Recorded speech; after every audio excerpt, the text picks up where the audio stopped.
अस्सलाम वालेकुम, मैं हूं अब्दुल रहमान। आप देख रहे हैं मेरा यूट्यूब चैनल। आज की वीडियो के अंदर हम बात करेंगे पाकिस्तान के सेनेट इलेक्शंस के बारे में। जब आप ये वीडियो देख रहे होंगे 3 मार्च को, उस वक्त पाकिस्तान में सेनेट इलेक्शंस के रिजल्ट आ चुके होंगे या सेनेट इलेक्शंस हो रहे होंगे। हालिया तारीख में 2018 के जनरल इलेक्शंस के बाद 3 मार्च 2021 पाकिस्तान की सियासत में एक बहुत बड़ा दिन है।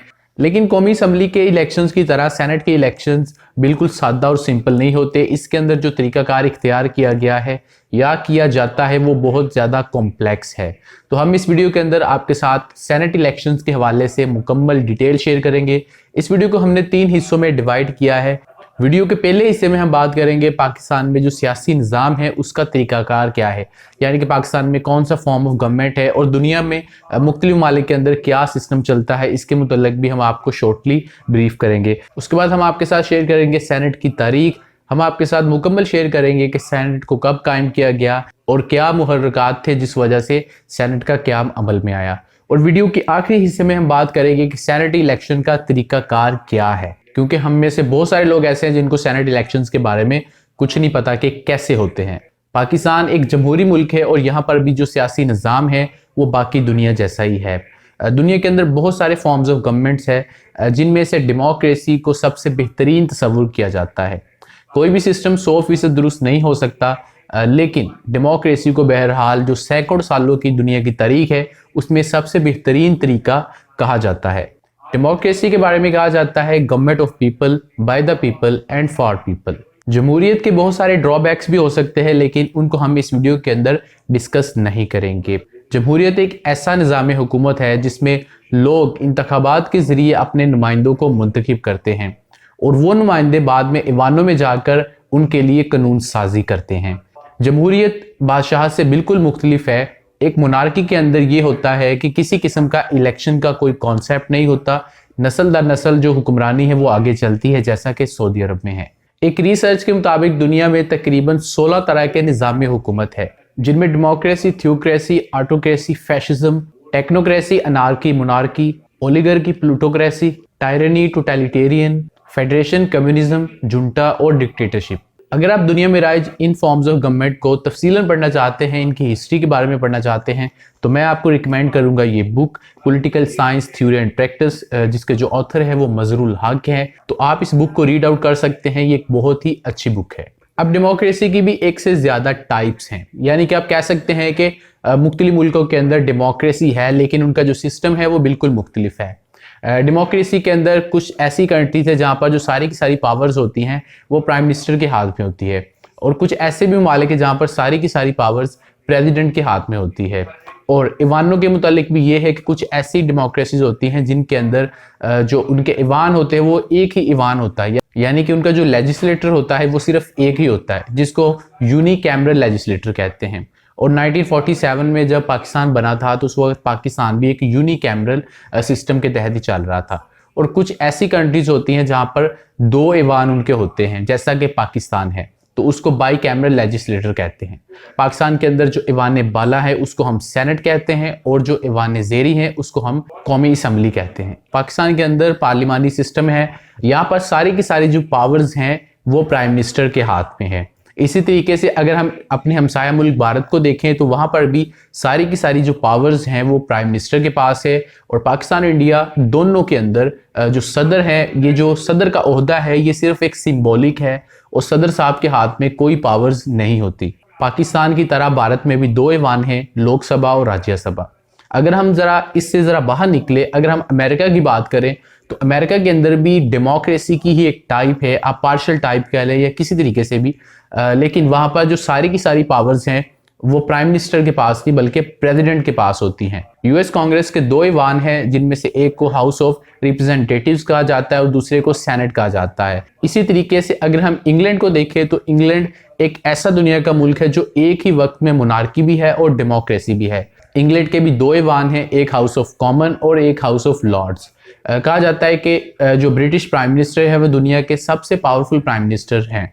एक तरीके से ब्रिटिश जो है वो एक मोनार्की है, लेकिन सारी की सारी जो पावर्स हैं वो वहाँ पर डेमोक्रेसी के ज़रिए से चलती हैं और प्राइम मिनिस्टर के पास सारी पावर्स होती हैं।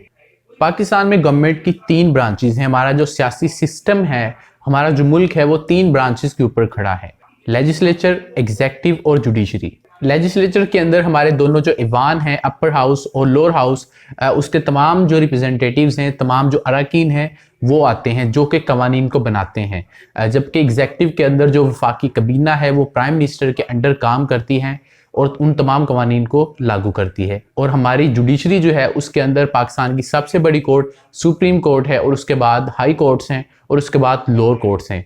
इस निज़ाम के अंदर तमाम इदारे अपनी हदूद के अंदर रहते हुए काम करते हैं और दूसरे इदारों के अंदर मुदाखलत नहीं करते। जो अदालतों का काम है वो अदालतें करती हैं, जो एग्जेक्टिव का काम है वो एग्जेक्टिव करते हैं।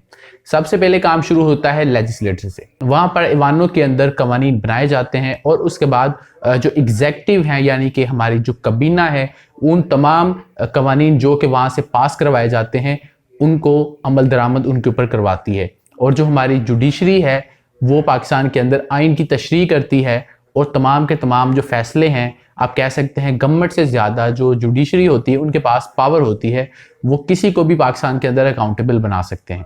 अब हम बात करते हैं सेनेट की तारीख के बारे में। तो जैसा कि हमने वीडियो के पिछले हिस्से में बात की कि 1947 में पाकिस्तान में यूनिकैमरल सिस्टम था, यानी कि हमारे पास एक ही ईवान था, कौमी असम्बली। तो उस वक्त भी वही सिस्टम था कौमी असम्बली का, वोटिंग का, जो आज है। लेकिन उस वक्त ये इतराज़ किया जाता था कि चूँकि पाकिस्तान में कौमी असम्बली की जो नशिस्तें हैं वो इस बुनियाद पर दी जाती हैं कि जिस सूबे की आबादी जितनी है उस आबादी की बेस के ऊपर कौमी असम्बली की नशिस्तें दी जाती हैं। यानी कि पंजाब की अगर हम बात करें तो पंजाब आबादी के लिहाज से पाकिस्तान का सबसे बड़ा सूबा है, और तकरीबन पाकिस्तान की 22 करोड़ आबादी में से 12 करोड़ आबादी सिर्फ पंजाब में रहती है। और पंजाब में नेशनल असम्बली की जो सीट्स या हल्के हैं उनकी तादाद 183 है, और जो टोटल हल्के हैं नेशनल असम्बली के वो 342 हैं। यानी कि इसका मतलब ये है कि 55% जो वोट हैं या हल्के हैं वो सिर्फ पंजाब के अंदर है। यही वजह है कि जितनी भी बड़ी बड़ी पार्टीज़ हैं इनका जो फोकस होता है वो सिर्फ पंजाब के ऊपर होता है कि अगर हम पंजाब को विन कर लेते हैं तो हम वफाक में हुकूमत बना लेंगे। जबकि पाकिस्तान का जो आबादी के लिहाज से सबसे छोटा सूबा आप कह सकते हैं बलोचिस्तान है, वहाँ की जो टोटल आबादी है वो तकरीबन 1.5 करोड़ है, और उनकी जो असम्बली के अंदर नेशनल असम्बली में सीटें हैं वो 17 सीट्स हैं। तो यही उस वक्त बहस थी 1947 के बाद कि ऐसा क्या किया जाए कि सबको एक जैसी रिप्रेजेंटेशन मिले। ये ना हो कि एक सूबे के पास 183 सीटें हैं तो एक सूबे के पास सिर्फ 17 सीटें हैं। ये वाला सिस्टम जो है वो काबिल कबूल नहीं था।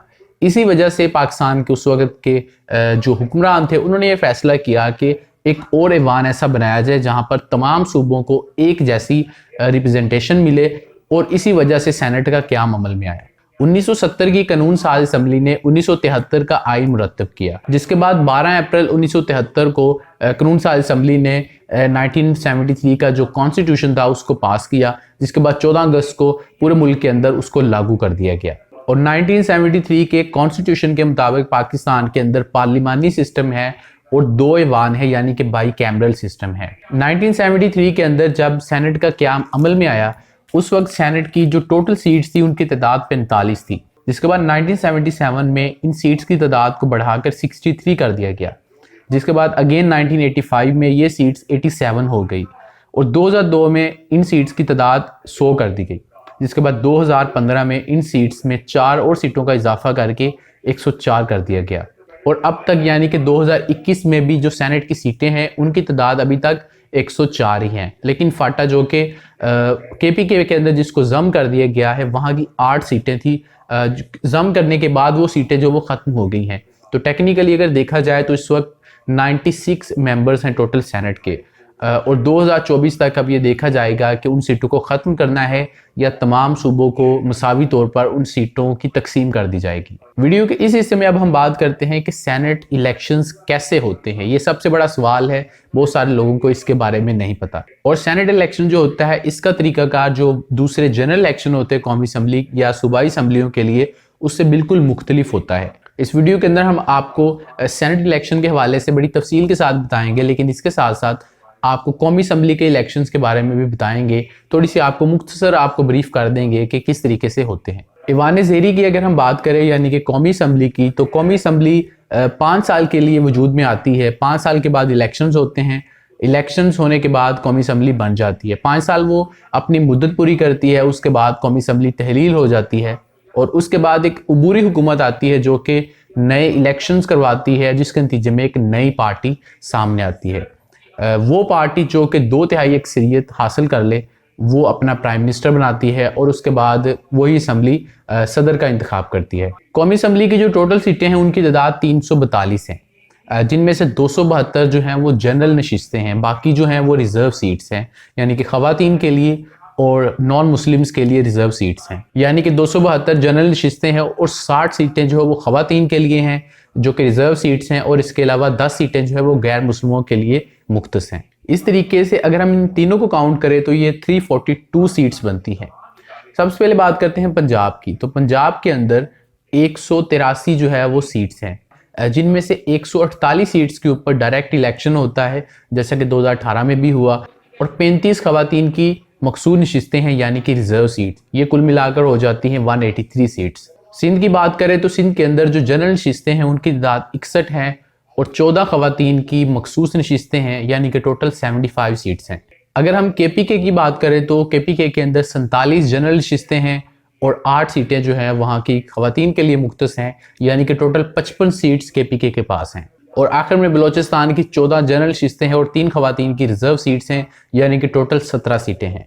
इस्लामाबाद की 2 जनरल नशिस्तें होती हैं और ख़वातीन की कोई रिजर्व सीट नहीं होती। ख़वातीन की ये जो रिजर्व सीट्स हैं इनके बारे में मैं आपको बताऊं कि ख़वातीन की ये रिजर्व सीट्स वो तमाम पार्टीज़ जो कि जनरल इलेक्शन में कॉन्टेस्ट करती हैं और सीटें जीतती है, उनको वो तमाम सीटें जो कि उन्होंने जीती होती हैं उसी तनासब से, उस लिहाज से उनको ख़वातीन की जो रिज़र्व सीट्स हैं वो दी जाती हैं। जिन्होंने ज़्यादा सीटें जीती होती हैं उनको ज़्यादा रिज़र्व सीट्स मिलती हैं।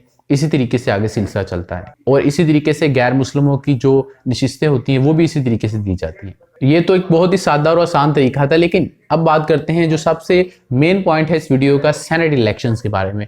सेनेट इलेक्शन जो है वो इतना ज़्यादा सादा और आसान तरीका नहीं है, इसको आपने बड़े गौर से सुनना है। मैं आपको पूरी कोशिश करूंगा ये बात समझाने की कि सेनेट इलेक्शन किस तरीके से होते हैं। सेनेट के बारे में एक जनरल इन्फॉर्मेशन आपके साथ अगर हम शेयर करें तो सेनेटर जो है वो 6 साल के लिए मुंतखब होते हैं। हर 3 साल के बाद सेनेट के इलेक्शंस होते हैं। सेनेट के टोटल जो मेंबर्स हैं उनकी तादाद 104 हैं, जिनमें से हर 3 साल के बाद जब इलेक्शन होते हैं तो 52 सेनेटर्स यानी कि 50% जो सेनेटर्स हैं वो रिटायर्ड हो जाते हैं। और सारे सूबों के अंदर ये जो इलेक्शन होता है और इस्लामाबाद में वहाँ से सेनेटर्स मुंतखब होकर सेनेट में आ जाते हैं 52, यानी कि हाफ सेनेटर्स जो है वो हर 3 साल के बाद रिटायर्ड हो जाते हैं। जैसा कि हमने पहले कहा कि तमाम सूबों को एक जैसी सीटें मिलती हैं सेनेट के अंदर, चाहे जिसकी जितनी भी आबादी है, कोई बड़ा सूबा है या छोटा सूबा है, सीटें एक जैसी ही मिलती हैं। तो तमाम सूबों को 23 सेनेटर्स मिलते हैं, जिनमें से जो 14 सेनेटर्स हैं वो जनरल नशिस्तों पर होते हैं, 4 टेक्नोक्रेट्स और उलमा की सीटें होती हैं, 4 सीटें ख़वातीन के लिए मखसूस होती हैं और 1 नॉन मुस्लिम के लिए होती है। अगर हम इस्लामाबाद की बात करें तो इस्लामाबाद से 4 सेनेटर्स होते हैं, 2 जनरल नशिस्तों पर होते हैं, 1 सीट ख़वातीन के लिए होती है और 1 टेक्नोक्रेट्स के लिए होती है। 25वीं आईनी तरमीम के बाद जो फाटा है उसको केपीके के अंदर जम कर दिया गया है। फाटा के अंदर 8 सेनेटर्स मुंतखब होते थे, वहाँ से 8 सीटें थी। अब चूंकि फाटा को केपीके के अंदर जम कर दिया गया है तो वहाँ की जो सीटें हैं वो ख़त्म कर दी गई हैं इस वक्त तक। 2018 के अंदर जो सेनेटर्स फाटा से मुंतखब हुए थे वो क्योंकि इस साल रिटायर नहीं होंगे बल्कि वो 2024 में रिटायर होंगे, लेकिन वो सेनेटर जो कि 2015 में मुंतखब हुए थे ये उनका आखिरी साल था और अब वो रिटायर हो जाएंगे। अब हम सेनेट इलेक्शन के सिस्टम को समझने की कोशिश करते हैं, कुछ पिक्चर्स के ज़रिए, कुछ ग्राफिक्स के ज़रिए आपको समझाने की कोशिश करेंगे। फ़र्ज़ करें कि इसके लिए हम एक मिसाल का सहारा लेते हैं। फ़र्ज़ करें कि एक कंपनी है जिसके अंदर जो टोटल अरकान है, उनके जो मेंबर्स हैं लगा लें, उनकी तादाद 50 है और वो अपने मसले मसाइल हल करने के लिए, हायर मैनेजमेंट तक पहुंचाने के लिए अपने में से कुछ लोगों को अपना रिप्रेजेंटेटिव चुनना चाहते हैं और वो इसका इंतखाब करना चाहते हैं, और वो 5 लोग जो हैं वो उसमें से अपने रिप्रेजेंटेटिव बनाना चाहते हैं। यानी कि टोटल जो लोग हैं वो 50 हैं और 5 लोग जो हैं वो उनके रिप्रेजेंटेटिव्स होंगे। यानी कि अगर हम इसको डिवाइड करें, इनका इलेक्शन हो और सिंगल ट्रांसफरेबल वोट से हो तो इस लिहाज से एक बंदे को मुंतखब होने के लिए कम से कम 10 वोट रिक्वायर होंगे और इसी तरीके से सेनेट के इलेक्शंस भी होते हैं, वो आपको आगे चल के हम बताते हैं तफसील के साथ। सेनेट इलेक्शन का जो बैलेट पेपर होता है उसके ऊपर वो उम्मीदवार जो कि कॉन्टेस्ट कर रहे होते हैं उस सीट के लिए, उन तमाम के नाम लिखे होते हैं और उन नामों के सामने बॉक्सेस बने होते हैं जो कि खाली होते हैं। ये जो है आप स्क्रीन के ऊपर भी देख रहे हैं, कौमी असम्बली की तरह बिल्कुल नहीं होता कि आपने एक मोहर लगानी है और आपका वोट कास्ट हो गया। और वोट डालने वाले ने अपनी चॉइस के हिसाब से इनको प्रायोरिटाइज करना होता है, प्रेफरेंस के हिसाब से। अगर फर्ज करें 5 उम्मीदवार हैं और एक बंदे ने वोट कास्ट करना है तो वो उनको नंबरिंग करेगा 1 2 3 4। जिस उम्मीदवार को वो वोट डालना चाहता है उसके नाम के सामने बॉक्स में वो 1 लिखेगा, यानी कि उसकी जो नंबर 1 प्रायोरिटी है वो शख्स है। उसके बाद वो 2 3 4 5 लिखेगा, यानी कि अगर वो इसको वोट नहीं डालता, ये उम्मीदवार ना होता, तो दूसरा कौन सा उम्मीदवार था जिसको वोट डालना चाहता था, यानी कि वो अपने हिसाब से उसको रैंक कर देगा 1 2 3 4। अब आपके ज़हन में ये सवाल होगा कि इस तरह से क्यों होता है। यही बात हम डिस्कस कर रहे हैं। आपको मैंने पहले एक एग्जाम्पल दी इस वीडियो के अंदर कि एक ऑर्गेनाइजेशन के अंदर 50 लोग हैं। हम उसको अब मज़ीद एक्सप्लेन करने की कोशिश करते हैं। फ़र्ज़ करें कि वो इलेक्शन जब होता है तो उसमें से जो कैंडिडेट ए है उसको 20 वोट मिलते हैं, कैंडिडेट बी को उसमें 6 वोट मिलते हैं, कैंडिडेट सी को 7 वोट मिलते हैं, डी को 5 वोट मिलते हैं। उस इलेक्शन में कामयाबी के लिए हर उम्मीदवार को कम से कम 10 वोट रिक्वायर थे और जो कैंडिडेट ए है उसने 20 वोट हासिल कर लिए हैं, यानी कि वो मुंतखब हो गया है। अब ये किस तरीके से काम करता है, कैंडिडेट ए को कामयाबी के लिए 10 वोट चाहिए थे लेकिन उसके पास 20 वोट हैं, तो जो बाकी के 10 वोट हैं, इजाफी वोट हैं, वो बाकी जो कैंडिडेट्स हैं उनको ट्रांसफर होंगे। हमारी मिसाल के मुताबिक जो कैंडिडेट बी है उसको 6 लोगों ने वोट किया है, यानी कि नंबर 1 जो उनका प्रेफरेंस था वो 6 लोगों ने उनको नंबर 1 रखा है। और हम मिसाल के तौर पर ले लेते हैं कि कैंडिडेट बी को नंबर 2 प्रायोरिटी के ऊपर भी 6 लोगों ने रखा है, तो वो जो इजाफी 10 वोट हैं जो कि कैंडिडेट ए को पड़े थे उनमें से 6 वोट कैंडिडेट बी को ट्रांसफर हो जाएंगे। एक बात यहाँ पर आपने समझनी है कि जिस कैंडिडेट को वोट ट्रांसफर होंगे उसके जितने वोट होंगे, मतलब कि अगर उसको 2 प्रायोरिटी के ऊपर रखा गया और उसको 6 वोट मिले 2 प्रायोरिटी के ऊपर, तो जो इजाफी वोट होंगे उसमें से 6 वोट ही उसको ट्रांसफर होंगे। अगर उसको 5 वोट मिले थे तो जो वोट उसको मिलेंगे वो 5 ही होंगे। तो 6 वोट जब कैंडिडेट बी को मिल जाएंगे तो उसके वोट हो जाते हैं 12। कैंडिडेट बी को वोट मुंतकिल होने के बाद अभी भी 4 इजाफी वोट पड़े हैं, ये भी ट्रांसफर होने हैं। अब कैंडिडेट सी की तरफ देखा जाएगा कि उसको दूसरी तरजीह के ऊपर कितने लोगों ने रखा था। तो मिसाल के तौर पर जो कैंडिडेट सी है उसको दूसरी तरजीह के ऊपर 3 लोगों ने रखा था, तो जो 4 वोट अभी हमारे पास हैं उनमें से 3 वोट कैंडिडेट सी को ट्रांसफर हो जाएंगे और कैंडिडेट सी के पास पहले से 7 वोट हैं, तो उनके जो कैंडिडेट सी के टोटल वोट हैं वो 10 हो जाएंगे और अभी भी हमारे पास 1 वोट बाकी है, तो वो जो 1 वोट है वो कैंडिडेट डी को ट्रांसफर हो जाएगा। अब अगर हम इस तस्वीर को देखें तो इसमें जो कैंडिडेट बी है उसको जो जीतने के लिए वोट चाहिए थे वो 10 चाहिए थे, लेकिन उसके पास अभी भी 12 वोट हैं, यानी कि 2 वोट अभी भी इजाफी हैं। तो ये जो 2 वोट हैं ये कैंडिडेट डी को ट्रांसफर हो जाएंगे। इस तरीके से जो कैंडिडेट डी है उसके पास 8 वोट हो जाएंगे। लेकिन अब आपके ज़हन में सवाल आ सकता है कि ये तो इसके 8 वोट ज़ाया हो जाएंगे क्योंकि कामयाब होने के लिए 10 वोट चाहिए थे। लेकिन इस तरीके के मुताबिक अगर कोई कैंडिडेट बाकी उम्मीदवार उनसे ज़्यादा वोट ले लेता है, लेकिन वो एक गोल्डन फिगर इसको कहते हैं, यानी कि जितने उनको मिनिमम वोट चाहिए होते हैं मुंतखब होने के लिए, अगर उस फिगर को वो क्रॉस नहीं करता लेकिन बाकियों से ज़्यादा ले लेता है तो उसको कामयाब ही तस्वुर किया जाएगा। यानी कि कैंडिडेट ए बी सी और डी जो है वो कामयाब हो जाएंगे और जो कैंडिडेट ई है वो जो है वो इसमें नाकामी हासिल करेगा। तो ये जो सब कुछ हमने आपके साथ शेयर किया, एक मिसाल के ज़रिए से आपको बताने की कोशिश की। इस तरीके से सेनेटर जो है वो मुंतखब होते हैं और सेनेट के इलेक्शंस होते हैं जिसमें जो तमाम अरकान होते हैं असेंबली के, उनको सिर्फ एक ही वोट डालने की इजाज़त होती है। सिंगल ट्रांसफरेबल वोट उसको कहते हैं। ये तरीकाकार है जो कि बड़ी कामयाबी से चल रहा है। इसमें एक चीज़ जो है वो अभी तक उसके ऊपर क्वेश्चन मार्क है कि खुफिया बैलेटिंग होती है जिसमें बहुत ज़्यादा रिश्वत चलती है, लेकिन वो एक अलग मामला है। अब हम आपके साथ शेयर करते हैं कि चूँकि तमाम सूबों के अंदर जो असम्बली के अरकान की तादाद है वो मुख्तलिफ है, तो किस तरीके से ये इंश्योर किया जाता है कि तमाम सूबों को एक जैसी नुमाइंदगी मिलेगी और किस तरीके से तमाम असम्बलियों के अंदर सेनेटर मुंतखब होते हैं। सबसे पहले अगर हम पंजाब की बात करें तो पंजाब की जो टोटल नशिस्तें हैं उनकी तादाद 371 हैं। अब मिसाल के तौर पर मैं आपको कहता हूँ, वैसे तो डिफरेंट होगा कि कितने सेनेटर्स मुंतखब होते हैं, लेकिन हम मिसाल के तौर पर ले लेते हैं कि 10 सेनेटर्स मुंतखब होंगे और 10 सेनेटर्स ही बलोचिस्तान असम्बली से मुंतखब होंगे। बलोचिस्तान असम्बली जो है उनकी जो टोटल तादाद है वो 65 है, यानी पंजाब की 371 और बलोचिस्तान की 65। लेकिन इस तरीके से दोनों असम्बलियों से तादाद में इतना ज़्यादा फ़र्क है, लेकिन सेनेटर 10-10 ही दोनों से मुंतखब होंगे। तो अगर 10 सेनेटर्स को जब उन्होंने मुंतखब होना है तो उसके लिए ये तरीका होगा कि जो टोटल असम्बली के अरकान की तादाद है उसको जितने सेनेटर्स मुंतखब होने हैं उनकी तादाद के ऊपर डिवाइड करेंगे। यानी कि 371 अगर टोटल तादाद है तो 10 सेनेटर्स मुंतखब होंगे, तो 371 को 10 के ऊपर डिवाइड करेंगे तो 37 का फिगर आता है। यानी कि पंजाब असम्बली से एक सेनेटर जो है उसको सेनेट में मुंतखब होने के लिए कम से कम 37 वोट दरकार होंगे। यही अगर हम बलोचिस्तान असम्बली की तरफ देखें तो 65 क्योंकि टोटल नंबर है, और अगर 10 सेनेटर्स वहां से मुंतखब होने हैं तो 6.5 वोट यानी कि 6.5 वोट चाहिए एक सेनेटर को मुंतखब होने के लिए। यानी कि अगर बलोचिस्तान असम्बली के अंदर एक जो उम्मीदवार है उसको 10 वोट पड़ जाते हैं तो 6.5 वोट जो हैं उसकी बुनियाद पर वो सेनेटर मुंतखब हो जाएगा, और जो बाकी 3.5 वोट हैं वो आगे, जिस तरीके से हमने आपको वीडियो में पीछे बताया, आगे मुंतकिल हो जाएंगे दूसरे उम्मीदवारों को। 2021 के सेनेट इलेक्शंस की बात करें तो पंजाब और सिंध से 11-11, खैबर पख्तूनख्वा और बलोचिस्तान से 12-12 सेनेटर्स मुंतखब होंगे और इस्लामाबाद से 2 सेनेटर्स मुंतखब होंगे। यानी कि 2021 के सेनेट इंतखाबात के नतीजे में 48 सेनेटर्स मुंतखब होंगे।